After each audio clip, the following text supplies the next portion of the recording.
আসসালামু আলাইকুম গাইস, আমি প্রতিদিনের মতো আরেকটি ভিডিও নিয়ে আসলাম। ভিডিওটা হলো রাজমিস্ত্রি নিয়ে। তারা আসলে কত কষ্ট করে কাজ করতেছে সেটা আমি দেখলাম, তাদেরকে জিজ্ঞেস করলাম আপনাদের কি এই কাজ করে পত্তা পড়ে? তারা বলল হ্যাঁ, কোনো রকম চলে, না করে উপায় নেই, আমাদের তো পেটে খাবার জোগাতেই হবে, তাদের ভাষায় যেটা বললো তারা।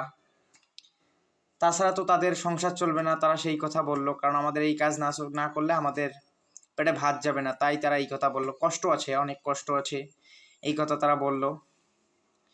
ভিডিওটা ভালো লাগলে অবশ্যই সাবস্ক্রাইব করবেন, লাইক কমেন্ট শেয়ার করবেন। আশা করি ভিডিওটা ভালো হয়েছে। আসসালামু আলাইকুম গাইস, আমি প্রতিদিনের মতো আরেকটি ভিডিও নিয়ে আসলাম। ভিডিওটা হলো রাজমিস্ত্রি নিয়ে।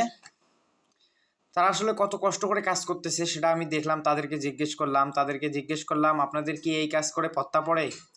তারা বলল হ্যাঁ, কোনো রকম চলে, না করে উপায় নেই, আমাদের তো পেটে খাবার জোগাতেই হবে, তাদের ভাষায় যেটা বললো তারা।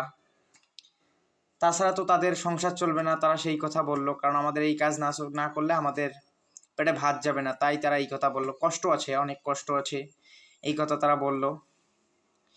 ভিডিওটা ভালো লাগলে অবশ্যই সাবস্ক্রাইব করবেন, লাইক কমেন্ট শেয়ার করবেন। আশা করি ভিডিওটা ভালো হয়েছে।